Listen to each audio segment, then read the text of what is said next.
Hi, guys. Welcome to the Rake. We have another very exciting guest. We're excited to talk to him today.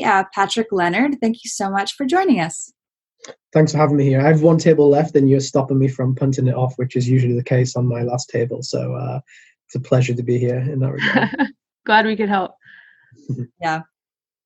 So why don't you give us a little bit of just like a brief backstory of who you are for those of you who don't know? Sure. So I'm from Newcastle, which is in the north of England. I used to be playing football semi-professionally or professionally, and then I started to play poker whilst I was playing football, and then I basically stopped playing football and started to play poker. My parents didn't really like it at all, so I got a job in poker instead, working for the biggest poker company in the world at the time. It's called Poker Strategy in Spain.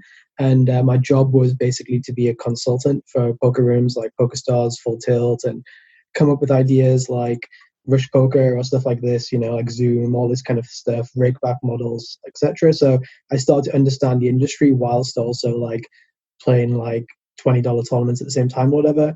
I built my role up to an amount where I could quit the job and with my parents being satisfied.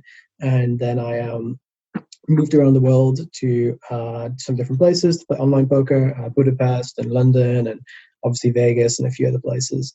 And now I've been playing professionally for, I guess, like 7 years or something like this. I'm PartyPoker ambassador for maybe 4 years or 5 years, I think now.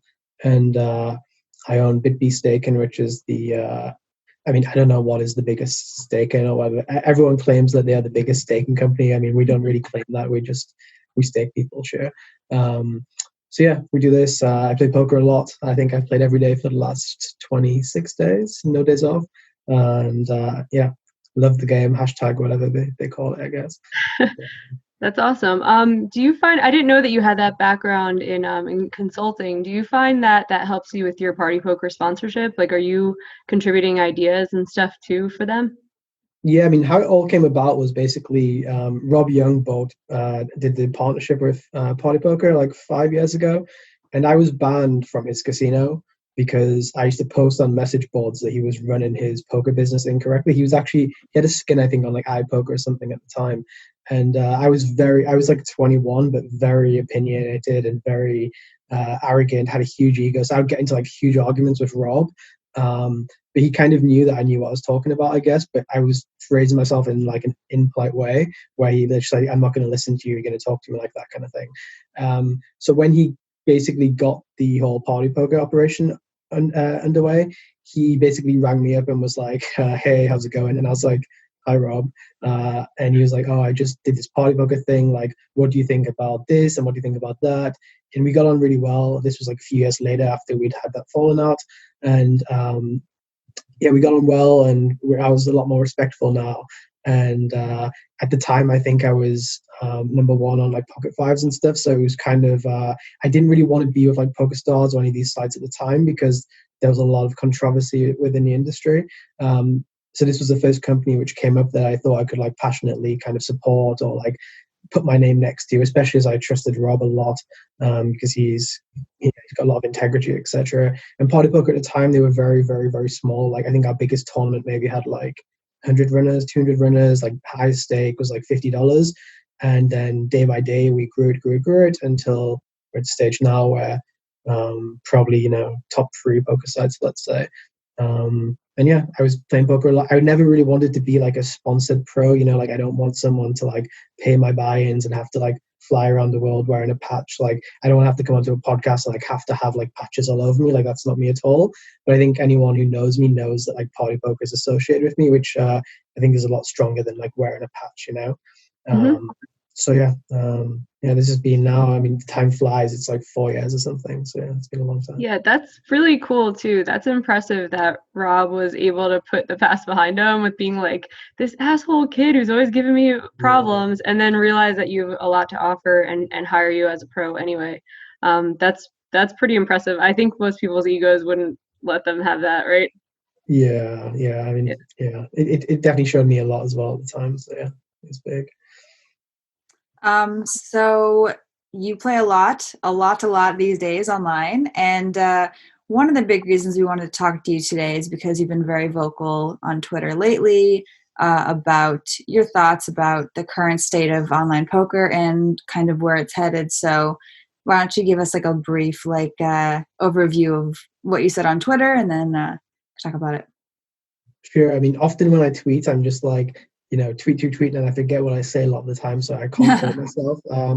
But basically, because I stake quite a lot of people on all the different sites, like, PartyPoker, PokerStars, GG, ACL, whoever else, like I every day I'm like railing tournaments, so like someone is deep somewhere kind of thing. So like I basically see every single tournament which is on the internet every single day, from Monday to Sunday, and I'm intrigued in it, and it's in my interests to kind of like be on top of it, because if a tournament was like 200 runners before the whole quarantine, and then it went up to 600 runners, then I should like put more people into that tournament. But then if it then dies down to like 300 runners, maybe I should put less people in. So I have to like, if things change a lot on a daily basis, I have to kind of be on top of it and see what's going on kind of thing. So I've just been kind of monitoring like what's been happening. And obviously when quarantine happened initially, I was like, oh my God, this is amazing. Like obviously not quarantine itself. I actually had COVID the first week that it came in England, and I was super ill for like 2 weeks. So you did? I was very, very ill. But I wasn't. So I'm not happy that the virus was here. But at the time, I didn't have much to do but to be online and check poker lobbies basically.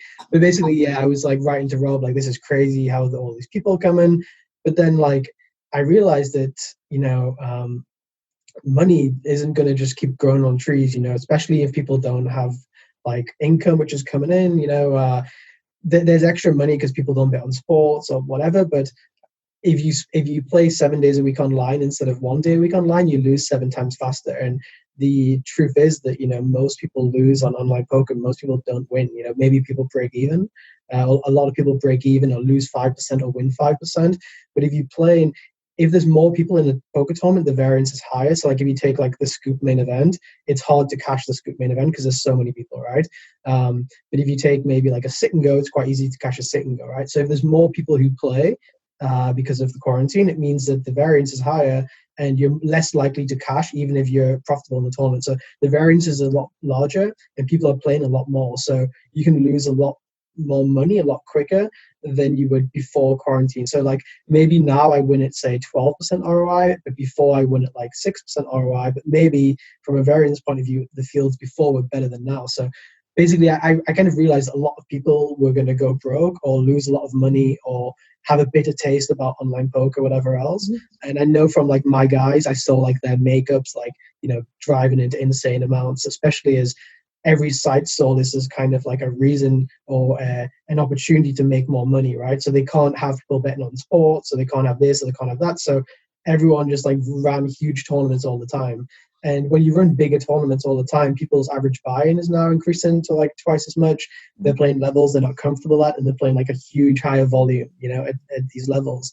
And at the same time, there's lots of like weird little nuances in the industry where like you have tournaments which have like unlimited re-entry, right? So like I came second in this tournament yesterday, the GG Poker 25K, and it had 7 hours of late registration, which is quite daunting. Like if you enter a tournament, like knowing you might have to like re-enter like 10 times and spend 250K, that's like, it gives me like huge anxiety, these kind of things. Even if it's like a $500 tournament, I could be in for like 7K in this tournament and like third place is like 6K, whatever. It's like often you get a lot of anxiety from this stuff. So from myself having this anxiety, I was like, well, this is gonna, people are gonna just quickly lose money quicker than they were before. And I also thought from like kind of a law thing, like in England they have a lot of like gambling restrictions and stuff like that. You can't lose so much money all the time. And I actually had a run where I played 80 tournaments which were $1,000 or higher,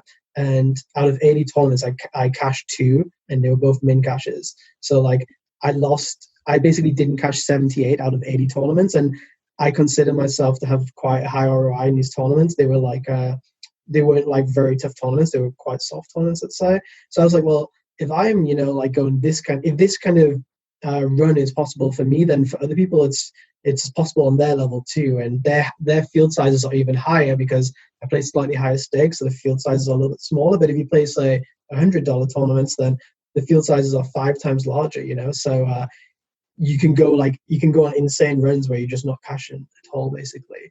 But basically, yeah, like a lot of sites went from like here, and they went up a lot, and then now they're like even lower than they were before quarantine, which people didn't really expect to happen, or people that probably don't even realize they're happening, because people just look at like headline events, so it's like, oh wow, GG had this like $200 tournament where there's like 6,000 people in it, or PartyPoker had this WPT, or PokerStars had this scoop. A lot of the smaller sites and a lot of the bigger sites, smaller tournaments, they all just died because everyone just flocks to the bigger tournaments.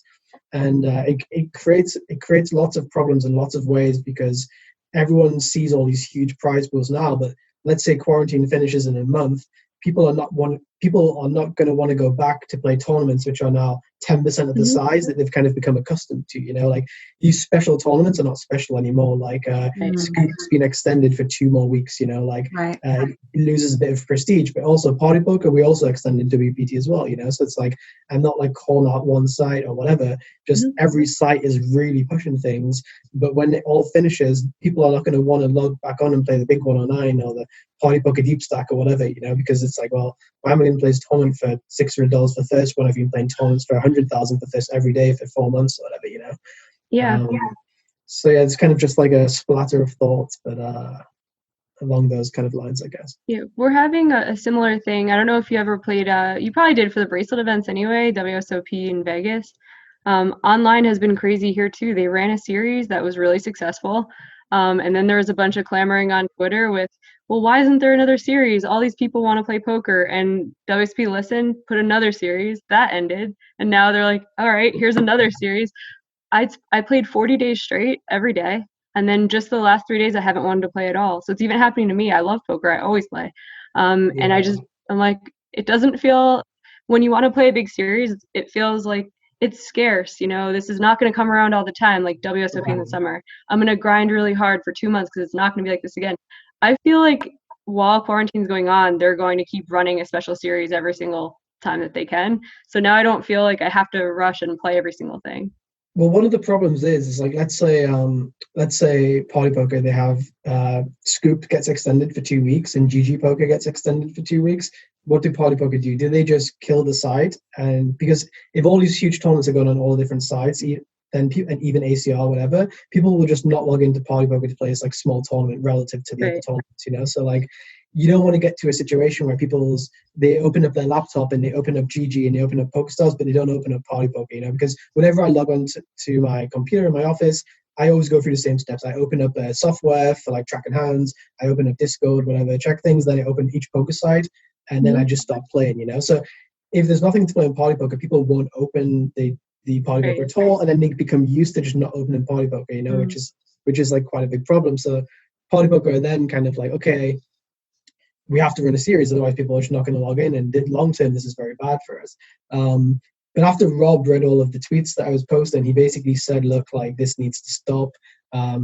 Let's just all come together and agree we'll like limit what we do, because like everyone's thinking about today and tomorrow, but they're not thinking about next month, next year, next decade, whatever, So I think Rob offered every site to limit the amount of tournaments that everyone does for the future, and look after each other's long-term interests rather than trying to just like short-term fuck each other over, which I think is very good. I think that nobody took him up on his offer.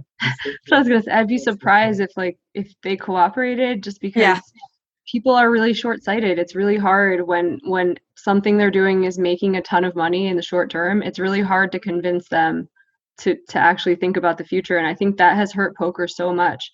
Just people being short-sighted and not thinking, and just think about players at the table, pros berating fish.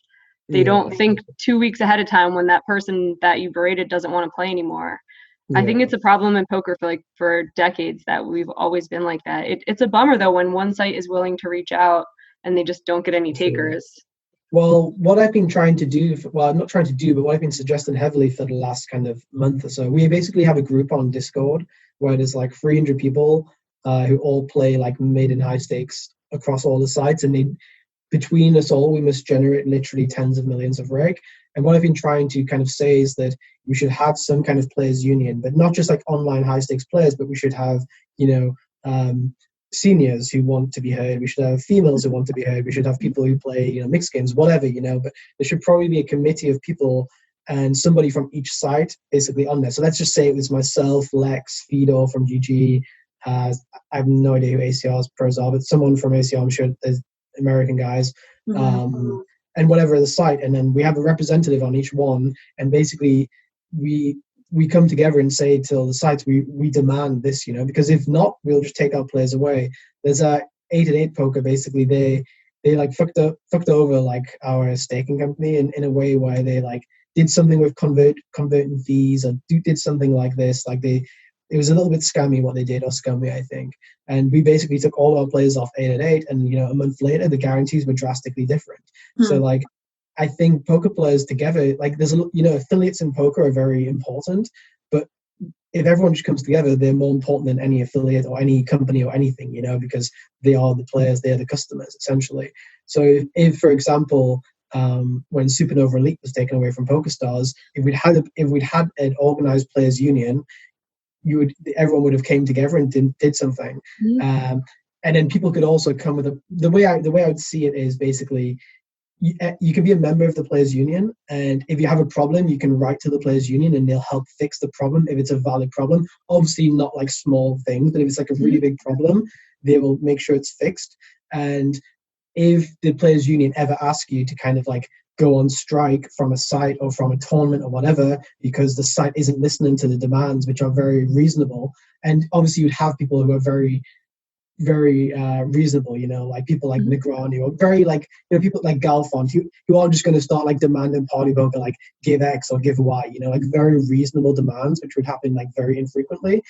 Everyone who wants their problems to be fixed, as long as they combine in the strike, then the union would make sure that their problems get fixed in the future too, And if someone doesn't, if they see someone playing the tournament who the unions agreed not to play, then they'll be like, okay, sorry, you're not welcome here, and if you have a problem in the future, we won't help you fix the problem, because so many problems I think I probably get maybe 100 people write me a week with a problem on PartyPoker. It might be deposits, transfers, the software died, they think they got cheated, whatever, there's a lot of problems with every poker site, or lots of queries or whatever, so if you had people actually working full time for the union, like you could get staff who would work, who understand poker, whatever, especially in times like these, there's so many people like dealers and tournament staff who know poker really well and are looking for jobs, like they could help come in and like handle queries and reply and organize things and push things forward to the union, etc.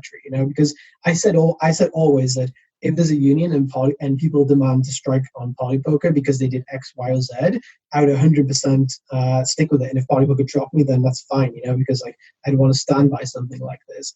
And if someone does get some deposit, some cash out problems where they're not paying them, or if they've been playing against bots, or if the Mike Postle thing, like if this kind of thing, if there's anyone in the union who plays in that casino, they say, okay, you're not allowed to play there anymore until this is fixed, essentially, until this is addressed, And it would only be like proper problems. It wouldn't be like small things like PokerStars cancel the tournament or something like that. It would be like really like serious things. Yeah, like Supernova Elite. I was around during that, and we did. Like, I remember there were attempts at organizing. And poker players are rough with that, though, because then people who said, yeah, I agree not to play this Sunday on Start, then other people would go, oh, sweet, like it'll be softer for me, I'm going to play there. And the same thing happened with Venetian when Venetian was doing, when they were against online poker, and they really did. I mean, Sheldon Adelson might be the reason why we don't have online poker in more states right now. Everyone said, we're going to boycott, we're not going to go, and like Venetian's going to suffer, at least we'll make our point.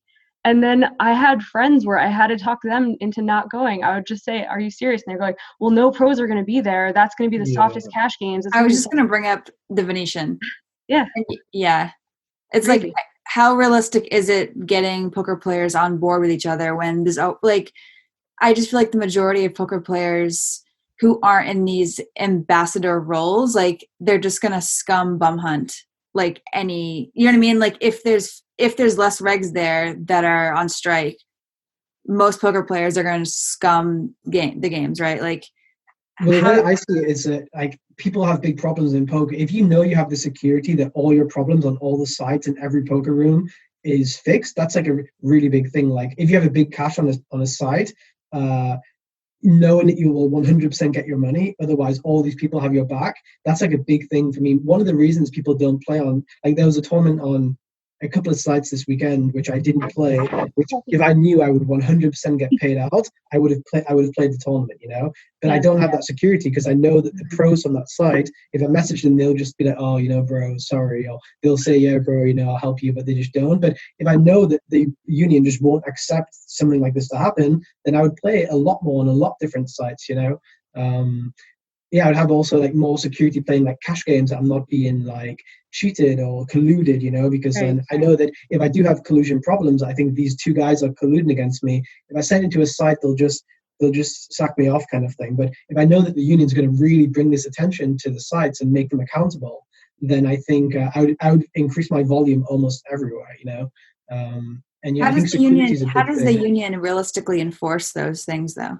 With the Well, I mean, if I wanted to tomorrow, I could basically, through my stable alone, this is just like X amount of players, I could make every site on the internet overlay essentially, like players in a union, it would be 10 times as large as my stable or bigger, 20 times larger, so like it's very like sites need their tournaments to run. If their tournaments are cancelled every day for 2 days, then the amateurs are not going to log on the third day, so for sites it's very important that they have this like consistency going on, and also it's like reputation. I also thought in the union you'd have people like Joe Ingram, people like yourself, people like I don't know, different Twitchers, whoever's big at the time, people like Lex and Jamie, etc. Who would make sure that everyone hears if there's a big problem and it's not being fixed, then everyone would hear about it. So therefore, when the union brings something to a poker site, it's in the poker site's best interest to make sure that it's sorted out as soon as possible, because they know it's going to go on Twitch to 10,000 people in the next 24 hours, if not, and it's going to really hurt their reputation.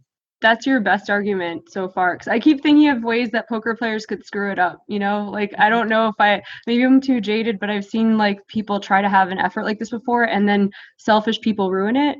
I think your idea is awesome though, for if it is multi-site and it's all the sponsored pros and everyone is like on board for that, if you're willing as a party pro to also stick your neck out when it's another site that, like if it's a combined effort, and you don't have sites like going after their own best interests and have ambassadors going after their own site's interests only. I feel like it could really do something. And like even just the publicity part is what I think is a big deal. Like if you're streaming on Twitch and you're allowed to just say whatever you want about the other site because that people are going to back you up, that like even the Stars pros will back you up if it was the Supernova Elite time and you're like, whoa, this is so screwed up, can't believe this is happening. And you have the Stars pros, that those ambassadors were not happy with that situation and they still couldn't really say much, and that is a horrible situation for people to be in when they have to just like say the company line over and over again and you can't really say what you mean. Like what's the point of being an ambassador if you're not even a go-between between the site and the players?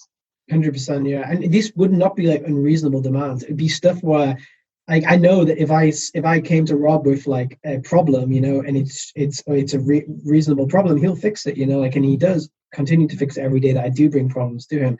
I have like a reputation within PartyPoker that I like bust people's balls, as they call it. That I just every day I like say this is not acceptable, this isn't acceptable, we should do this, we should do that, I make sure this is fixed, and like it can become tiresome for the staff who are in the office or whatever, but they know that I have the best interest for PartyPoker and the players, and a lot of stuff gets fixed because of it, Welcome back to another thrilling series of plugs for our sponsors at RunAtOnce. What do we have up our sleeves this week? Well, right now at RunAtOnce Poker, we're welcoming first-time depositors with Rake free play for the rest of May. That's right. Anybody who makes their first deposit from now until May 24th will automatically be eligible for 100% net rake back for all of their play for the rest of the month. For full details, hop on over to once.run/no-rake. And if you're looking to improve your game before taking advantage of that promo, head on over to RunAtOnce Training, where you can learn from poker's coolest Phil, Galfond, and a stacked stable of other world-class professionals. Sign up now through once.run/learn, and you'll get free access to 3 of their elite level videos. And now, let's get back to the pod. I think also people who are pros now at sites, in the past it used to be your kind of, live grinder who would like kind of have a patch and this kind of stuff. But the people who are ambassadors now are kind of people who are very in touch with the community. You have streamers, you have Finton, Spraggy, Lex, Jamie, Matt Staples, like Pav. These are people who speak to poker players every day. They have their own Discords, communities of people giving them feedback every day. Yeah. Like they see people complaining, or they see people like saying, "Oh, this is great," So they know what's going on rather than. I mean, Ivy's like obviously was an amazing ambassador for marketing reasons, but he didn't know how the players who played in full tilt like thought about the site, what they liked, what they didn't like. There used to be this multi-entry where you could play like 4 entries at the same time on every tournament. I remember that. He didn't know. He wouldn't know if people liked it or not. He might have an idea, but if let's say Finton has a Discord community, I have no idea if he does. I assume he does, but let's say he has a Discord community with say 1,000 people. He would be getting this feedback straight away. He could even ask the Discord servers for feedback on things. Which I think just right now the ambassadors are in a way where they're so in touch with the community like they've never been in touch before. And I think it's a shame that we don't kind of come together and work together. Like I'm very vocal to always give praise to people from other sites. Like I watched Finton and Spraggy's like dual stream because I was on the table with them the other day, and I was like, oh wow, that was amazing. And I would write on Twitter, well done, kind of thing. I write to Lex all the time, or Fido. I'm really good friends with Elky, whoever. Like I have no bad blood with everyone, and I want all the sites to do well because the worst possible thing is for PartyPoker to get a monopoly, because if they get a monopoly, the best business decisions for a monopolized company is to like max revenue, to just like really milk revenue. And for me, that would be terrible. Like I want there to be healthy competition. I want PartyPoker to be kept accountable and to be kept on its toes by GG, by PokerStars, by whoever else. So I will support all the sites 100%. I play on all the sites. I don't just like post screenshots of me playing on PartyPoker, like I post screenshots of PokerStars and GG, and I blog every single day in a community of thousands of people where I'm posting about PokerStars and posting about all the great stuff. And I think, unfortunately, that's not really the common kind of way it is right now. I think everyone is more up for themselves, like, oh, ACR have this tournament today, make sure you play. It's not like everyone like bigging up each other. And I think if they did, it would be a lot more healthy and a lot more. I would trust someone. If I saw an ACR pro saying, wow, there's an amazing tournament on GG today, I'd be like, oh, wow, I'll play that tournament, If I see a GG ambassador saying, oh, come and play this tournament on GG, I'll be like at least skeptical a little bit, So like if we all just big up the good stuff on each side, then people know it's like authentic, and people will believe it. Because I obviously push PartyPoker stuff as well, but I also push PokerStars GG as well, and ACR, whoever it may be. Like I think Phil Nagy like changed some things because of some feedback like the players union gave to him, and I wrote, oh, this is amazing, all the Americans should support Phil tomorrow, kind of thing, and people know that like this is not me like trying to like push my PartyPoker ambassador role because I'm saying play on another site. Do you know what I mean? And I think if we all just did that, it would I'm not trying to big myself up here, by the way. This is just how I believe it should be done because I do it this way, so. Yeah, I think you're in a unique position too. As an ambassador for Party, you obviously want to promote Party, but also you have so many players playing for you across so many different sites. So for you, it's like you probably would profit more if just all the sites did better than if you just got your pay from being an ambassador for Party. So it's a pretty interesting role you're in, where you have like the good of the whole poker community more in your mind than just like the good of your own bankroll, basically, or like your bank account from what you make from Party. For sure. I mean, I play all the ambassadors from all the sides. I mean, apart from PokerStars maybe, but like I play against Fido across 4 sites every day. Like we played the high stakes tournaments on 4 different sites at the same time. So it's like all the ambassadors are playing on all of the sites essentially. I'm not sure if the PokerStars guys are. I know they don't Twitch it or whatever, but like even BBZ, the Twitcher for PartyPoker, like he played PokerStars main event and he streams it. So it's like people do play all the other stuff, I think. But yeah, I'm not sure. So I'm curious. So obviously you're really passionate about, just the growth of the game and just like managing stuff. And do you think you could see yourself moving into more of a role like that and grinding less as time goes on? Or do you still just like love playing poker? I really love playing poker. Like I'm like I'm known amongst like our community that I'm in, people know that like I'm probably the most like geeky guy towards playing and learning poker. I just like I really really enjoy it in a very nerdy way. But obviously there'll be times where I'll be sick of it a little bit. But I don't see myself not playing as much. I'm starting to like try to learn new things like mixed games or whatever else to kind of keep my intrigue higher. But yeah, I don't really see myself stopping playing right now. I think if I did stop playing, I would just stop everything altogether. You know, like if I just got over poker, I would just move on to something different. Because if I did start, like, let's say, stop playing poker and start like studying something and trying to be an ambassador, I would only be given 50% each, and like I'm too I'm too addictive about things to just do 50% kind of thing, I think. But yeah, I mean, who knows? Maybe there's no tournaments left to play in 3 months, so maybe I won't be able to play after all. Yeah. So that's a timeline. You think it's as soon as like 2-3 months we could see some serious issues with overlays and stuff? Well, I mean, already there's huge issues. Yeah, it's already happening. There was a tournament called, I think, I mean, there's so many examples I can give, but there's a lot of tournaments which were, say, 50K guaranteed, which moved up to 100K, which are now like 8K guaranteed, 12K guaranteed. Really? Like, yeah. And, like, I think there's I mean, I play in bookstores every day. I'm not trying to call them out or anything, but there's this tournament called like the Daily 530, which is, you know, your typical daily $500 tournament. And I think it was 30K guaranteed on Sunday or Saturday, one of the days, and it got like 24K or something, you know. And this is only 60 players on the biggest site for like a very popular buy-in. And I think it's now 12K guaranteed, so it's like, you know, 25 runners, and you can have like free entries. But this was going from 50K to 75 to 100K.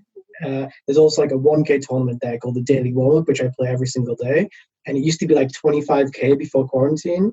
When quarantine came, it got up to 200K, and now it's down to like 30K, 40K. You know, like it's really drastic what's happened already. Like I said, we've gone kind of already down, and what's keeping people alive is this kind of whole series thing. So like the scoops and the WPTs, these do really well, but you know they can't just keep running these forever because people will run out of money very quickly.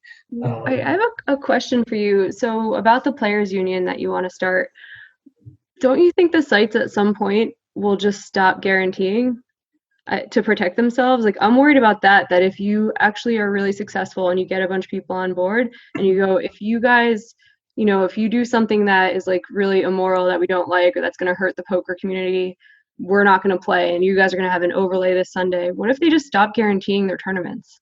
Well, I mean, then they lose their business, right? Like the amateurs will stop logging on to play casino because the tournaments are not there on the side, whatever else. It would basically, they would be killing themselves. And also, like, they just don't need to do it. Like, it would only, like I said, it would only be like Phil Galfond coming up to Rob being like, hey, Rob, it wouldn't be like, we demand this or we demand that. But like, hey, Rob, we actually just think like it'd be better if you do it in this certain way because of X, Y, Z reasons, which are very logical. Because let's just say that Rob or whoever from PokerStars or whoever from GG Bryn or whoever, like they don't just know everything, you know, like they don't have like this huge knowledge in their head where they know every single thing about every single thing, and not just know it, but also be on top of everything too. You know, sometimes they just forget, or maybe they just don't consider, or maybe they're just tunnel visioned in one way. Like this would be almost getting like free consultation. Like to me, the site should be grateful. They should be funding it themselves. You know, like I know that consulting companies get paid infinite money. So like if they're getting free advice from their customers who play every single day and from the people who are at the top of the industry,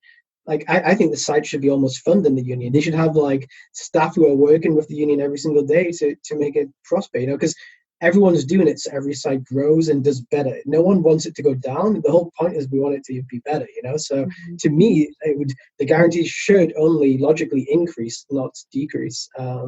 Yeah, I think I'm only thinking of the worst things that have happened to us as poker players. Like the Supernova Elite thing was pretty bad, and that is the kind of thing where they knew it was bad. You know, we could have said, well, you know, the people who worked really hard for this money want this money, and they're like, yeah, no shit, sorry.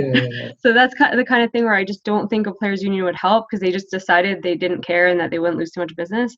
But something I worked with Party New Jersey when they first opened up there, and I started a Skype group of all the players, like all the regs on the site, because I haven't realized, I'm like, okay, I'm so into poker. I play infinite tournaments and some cash games. I don't play sit and goes. I don't play hypers. I don't play all this other stuff. I don't know anything about, are there seat scripting in certain things I don't know about? And like, we started a group and it was awesome. And they were very, very receptive to that, because the exec there were like, we don't know about this stuff either. We're barely into poker. And it went really well for that. So if that could happen internationally, like across a bunch of different sites, that would be really good for poker players. And then there's the outlier thing where like a company wants to steal from players. No union telling them what to do is going to help that. But yeah, I think one of the things with PokerStars at the time is they knew they could get away with it because they knew that the pros just weren't organized. It was a time when a lot of people just moved from Black Friday, whatever else. People were not, there was not really like Discord groups or even Skype groups at the time. Everyone was out for themselves at this time, I think. It was a lot of like small groups of like 5 or 6 people. Now we have groups of 5,000 people, 10,000 people, you know. There's actually the whole Twitch thing. I used to Twitch about 6 years ago or something. I got banned for twitching because poker was gambling, which is quite weird. And you got banned from Twitch? Yeah, I was the only person who was twitching poker at the time. I used to Twitch every Monday or Wednesday or something. I used to have like 300 people, which at the time I thought it was a lot.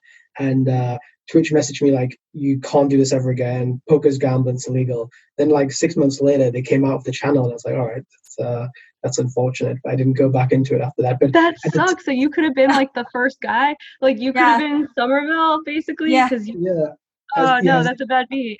I was doing it for a couple of months, but at the time there was no community. So like when there was like 300 people there, like you barely saw like 300 people coming together and talking about poker. Like all forums and stuff, they all died. Like 2+2 died around these times. When Supernova Elite happened, 2+2 had died by that time. Like people just wanted to keep everything to themselves. There wasn't even as many training sites. I don't even know if RunAtOnce was around it. I think it probably wasn't. I think the only training sites were maybe like Card Runners, which was dying. There was no courses, there was no Raise Your Edge, there was no Upswing, there was no podcast with Joe Ingram really. Like I think Joe did it, but it was in his infancy. It was like very small.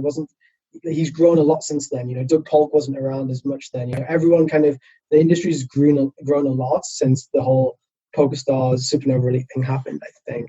And I think if it happened today, it would just be like completely different to how it was like 6 years ago, I think. I agree, but that's because there's some competition, some legit competition. Like Party could really plug the gaps. Like I remember when it happened, it didn't feel like there was any competition that was anywhere close. It was tough to say, no, I'm not going to play on this site when, there's not much else. You're not going to play a $200 tournament with $1 million guarantee and then say, I'm not going to play that. Instead, I'm going to play this $100 tournament with a $10K guarantee. You can't get people to risk to like miss out on that much of their money. I mean, there was competition. It was Full Tilt, but PokerStars bought it and killed it because that was the whole point. Yeah. Man.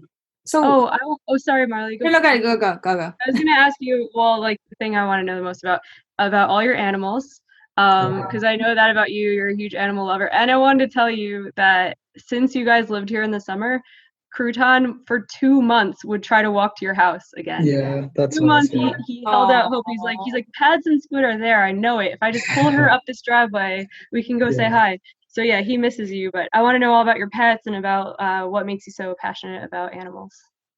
Yeah, I mean, one of the best things about the whole quarantine is that when poker goes bad, like if I win, 50K, lose 50K, win 100K, win $1 million or whatever it was yesterday, when I go see my dog, he has no idea about it, right? He's just the same with me all the time. And actually, the saddest moment of my life, or one of the saddest moments of my life, or probably how I grew the most as a person is I basically won 3 tournaments in Vegas in a week for like 1.4 million or something like this. And I'd been playing poker for like maybe 5 years at the time. I was number 1 online, but everyone used to always say Pads is really bad at live poker, right? And this would really drive me crazy because I thought myself that I'm better at live poker than online. But anyway, I just played like 20 EPTs and hadn't cashed any of them. I went to Vegas for World Series. I think it was like 3 years ago. And I played 40 tournaments and cashed 1 or something. And it was the most miserable time. I flew home to London to my dogs for a week. And then I flew back up for the main event. And that week I won the Bellagio Cup and a few area tournaments for, like I said, 1.4 million. And afterwards, there was all these blogs and Poker News and whoever else, they're like, oh wow, Pads has cracked live poker, or he's now good on Pads is now good at live poker too, or whatever. Like, you must be so good now. What have you changed in your game? And everyone was writing to me, congratulating me and all this kind of stuff. But I was like, well, where were you guys congratulating me when I was like really sad about losing all these tournaments? Like, you want to speak to me now after I've been doing well, but what about the times when I wasn't doing well? Like, even over the last couple of weeks, like I said, I cashed twice out of 80 tournaments. No one really wrote to me, oh, I saw you've been having a bad run, are you okay, kind of thing.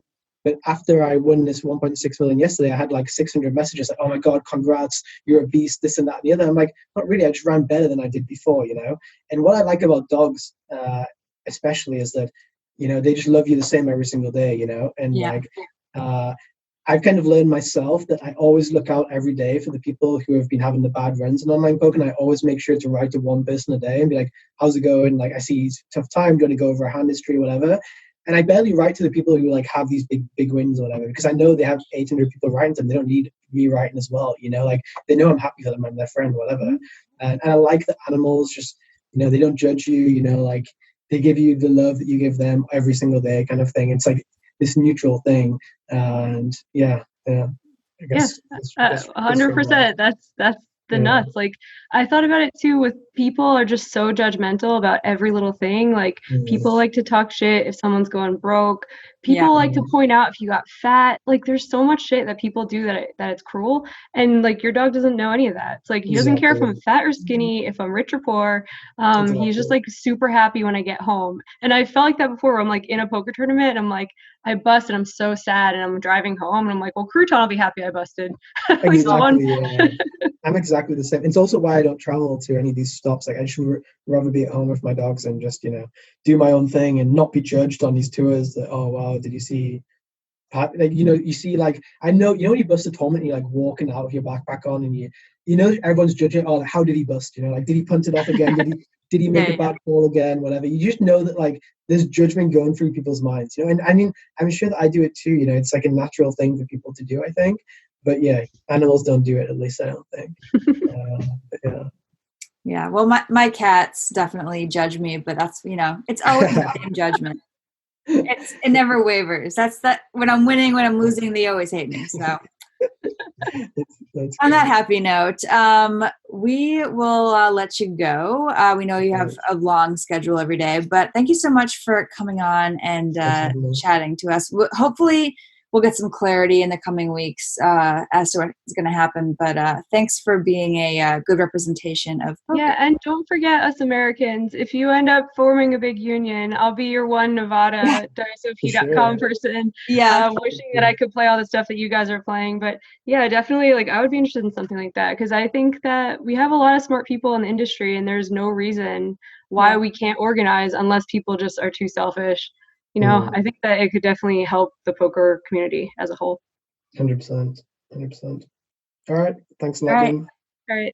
See you in Vegas next year. Bye. Bye, guys. Bye.